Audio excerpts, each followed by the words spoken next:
Hi, I'm Laura Calder. This is Peter. We are doing a video again today that goes with the newsletter. So if you don't get the newsletter, which has recipes and tales of woe and joy and suggestions of household things to buy and things to do, it's on lauracalder.com and you can sign up there and you'll get it the first of every month. Otherwise, you can just show up here and join in our little chit chat about various things that people write in to talk about. So welcome back to the knowledge tree. Here we are again. Here we are, under the tree of knowledge, absorbing its wisdom. Hopefully.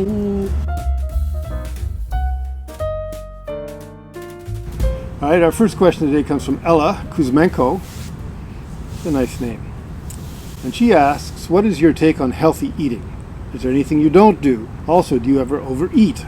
I love eating so much that I tend to eat more than is comfortable quite often. How do you stop when you are full when there is still lovely food on the table? I know what you're talking about. That was me at the end. Yeah, you know what she's talking about. Oh my God, I know what she's talking about. I don't overeat. I don't know. You just don't. You don't overeat? I just don't. You just don't. Sometimes I don't eat maybe enough even. I think I'm no shrink, so it's not really my department, but I would say that anything you do in a compulsive way, whether it's eating, drinking, smoking, exercising, whatever, means you're not really feeding the thing you think you're feeding. It's a pacifier and you're feeding something else. So to me, that's something that needs to be looked at more on a psychological level, not on an eating level for that. Or it's just there's really good food on the table, as you say, and you can't stop picking away at it because you've had a few glasses of wine, your inhibitions have been lowered, you're having a lovely time, and the food really is good. But it's not comfortable to eat past full. Right? No, I mean, you pay for it. I think if you regularly do that, it's something else that you have to go figure out. It's a soother. So one trick that we've learned, though, because we do the family style thing where we bring the platters to the table and people pass them around, and they lie there, they sit there, and the conversation goes on, and well, why not have one more of this, one more of that? So Two things we've done, right? Go ahead. Well, one is I've been moving it. I do this for big parties, but now I'm doing it for even smaller parties as well, which is to put food on a buffet so that people have to get up and go get it. So at least you're aware of what you're putting on a plate. It's not just that you're constantly digging in. That's one. And then for our own suppers together, just the two of us, we're beginning to plate stuff in the kitchen. Sometimes, if it's just us. Yeah, I do. The plated thing isn't my aesthetic. Well, we never plate for other people. Can't stand being plated for by other people. No, because then it forces you to eat something that you might not necessarily like. Or more than you'd like. Than you'd like. Yeah. So I don't like to dictate. But it's useful to keep the food plates, the serving dishes off the table if you are trying to cut back. Because I know the temptation. I'm completely familiar. I think you have to be conscious. When you're eating, you're eating. Like, it's very important not to be watching TV or on the computer or just in a daze somehow and just unaware. So if you're just aware, then at least you see. So. And you also asked about healthy eating, what you do to make sure you're eating healthily. I try my best. I think it's really difficult to get fresh food. Raw food does not mean fresh food. A lot of the vegetables we buy from the grocery store, for example, have been sitting in some food depot for who knows how long. So getting really great ingredients is a challenge. But I think I stay away from packaged stuff myself. That's the number one rule. That's the number one. Avoid packaged foods. They're loaded with sugar and salt and fat. And who knows what else. I mean, you can't read the ingredients on the box. So I try to stick to things as basic as possible. Very simple, I guess. Yeah. And a good cut of meat from a butcher who knows the source of the meat. Some vegetables as fresh as you can get them. And another thing is to eat raw things more. And boy, if I make some kind of like julienne salad or a prosperity salad or some raw salad with not just lettuce but with root vegetables in it, you eat that for lunch and you're like, you can't eat for another 7 hours. You're stuffed. It's true. It's surprisingly shocking. filling. Yeah. So, all right. Ideas. I think we've handled that. On to Martha Maxim's question, cousin Martha. We love you. She says, any suggestions for a great dressing for a summer pasta salad? And here I am embarrassed because I have to say, I'm not even sure if I've ever made a pasta salad. What I do make are pastas that can be served at room temperature. There's one, cherry tomatoes, basil, pepperoncini, garlic, olive oil.